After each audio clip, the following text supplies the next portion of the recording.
श्रोते हो नमस्ते. आपल्या सर्वांना शुभ दिवस.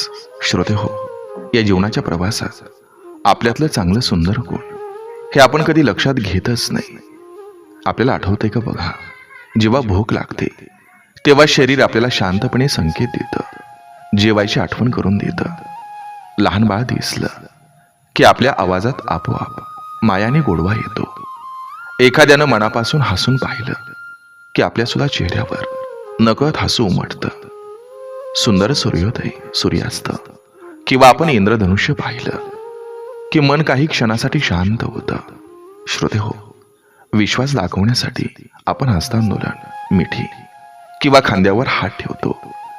एखादा जांभई देताना दिसला की आपल्यालाही जांभई येते.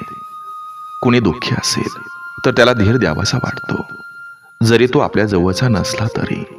श्रोते हो, चांगलं काम करणाऱ्या व्यक्तीचं मनापासून कौतुक केलं की दोघांनाही आनंद मिळतो. जुनी आठवण, एखादं गाणं किंवा आपण एखादा फोटो पाहिला की मन पुन्हा त्या क्षणात हरवून जातं. संकटात असलेल्या व्यक्तीला मदत करण्याची भावना अजूनही अनेकांच्या मनात जिवंत आहे. खरं सांगायचं तर जगात वाईट गोष्टी दिसतात, पण माणसातला प्रेमळपणा, सहानुभूती आणि माणुसकी आजही तितकी जिवंत आहे. फक्त ती पाहण्याची नजर आपल्यात असली पाहिजे आणि ती आपण जपली पाहिजे. बघा, पटतंय का? पटलं तर नक्की विचार करा. चला, आजही आपल्यासाठी सुंदर विचारांची ही शिदोरी, ही मालिका अशीच पुढे घेऊन आलोय. चला, करूया सुरुवात सुंदर विचारांना, सुंदर सुविचारांना.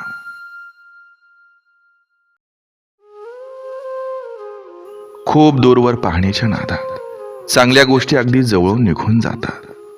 त्यामुळे जे तुमच्या जवळ आहे तेच प्रेमानं सांभाळा, मग त्या वस्तू असोत किंवा आपली माणसं. चांगल्या व्यक्तीची देव चांगलीच परीक्षा घेतो. आयुष्यात नेहमी एक नियम ठेवा: सरळ बोला, खरं बोला आणि तोंडावर स्पष्ट बोला. त्यामुळे जे आपले आहेत ते समजून घेतील आणि जे कामापुरते आहेत ते निघून जातील.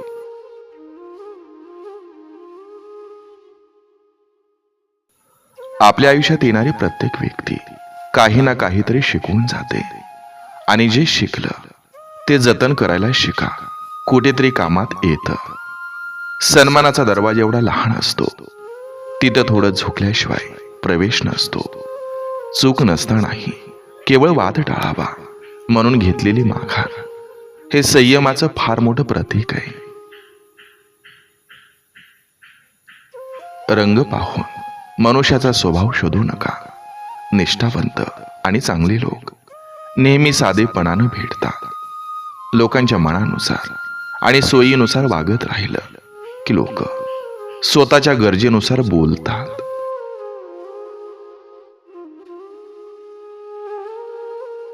आपल्या डोळ्यांना जे चुकीचं घडताना दिसतंय ते बरोबर करण्याचा नेहमी प्रयत्न करा.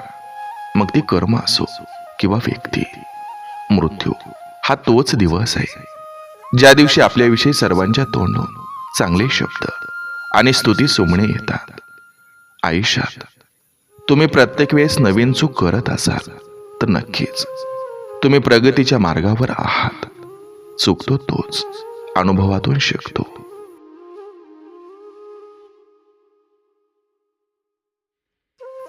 समजवण्यापेक्षा समजून घेण्यामध्ये खरी परीक्षा असते. कारण समजावण्यासाठी अनुभवाचा कस लागतो, तर समजून घेण्यासाठी मनाचा मोठेपणा लागतो.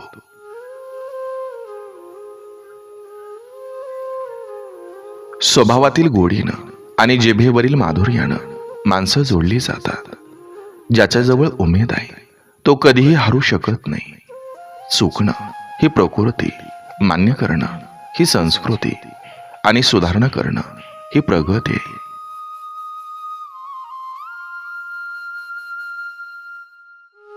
जो स्वतःवर प्रेम करू शकत नाही तो जगावर काय प्रेम करणार? झाडावर प्रेम करणारा माणूस सदैव प्रसन्नच असतो.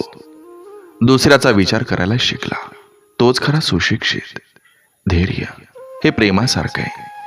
नुसते आशेच्या बळावर ते वाटेल तितकं वाढतं.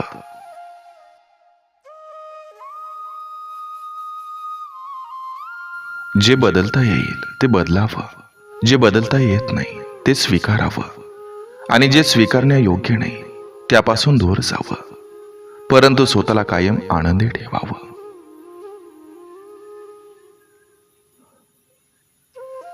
माणसाचे कपडे फाटले तर ते शिवता येतात, पण विचारच फाटके असतील तर आयुष्याच्या चिंध्या होतात.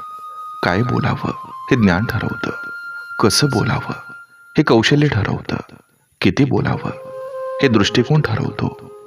पण एखादी गोष्ट बोलावी की नाही बोलावी हे आपला संयम आणि आपल्या संस्कारावर अवलंबून असतं.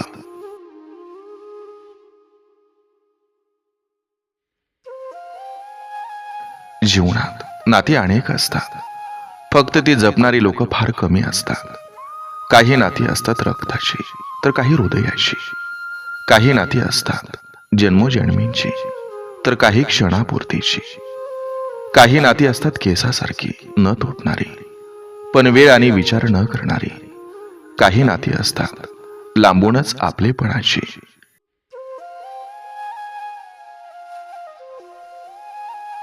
जेव्हा आपण यशस्वी होतो तेव्हा लक्षात येतं आपल्यासोबत किती जण आहेत, पण जेव्हा आपण अयशस्वी होतो तेव्हाच कळतं की आपले किती जण आहेत. आपली चांगली वेळ जगाला सांगते की आपण काय आहोत, पण आपली वाईट वेळ आपल्याला सांगते की जग काय आहे.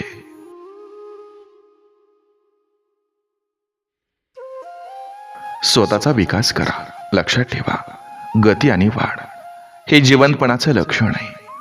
आपल्या नियतीचं मालक बना, पण परिस्थितीचं गुलाम बनू नका. जीवनात कठीण परिस्थिती सुद्धा एका वॉशिंग मशीन सारखे, जी आपल्याला खूप टक्कर मारते, गोल फिरवते आणि पिळते सुद्धा. पण जेव्हा आपण त्यातून बाहेर येतो तेव्हा आपलं व्यक्तिमत्व पहिल्यापेक्षा अधिक स्वच्छ, चांगलं आणि चमकदार असतं.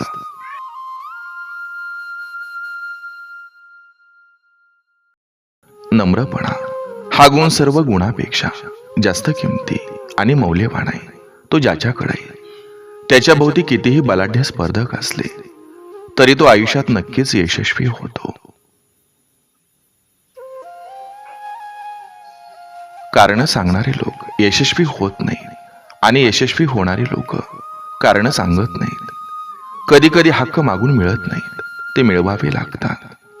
सगळेच प्रश्न सोडून सुटत नाहीत, पण काही सोडून दिले की आपोआप सुटतात.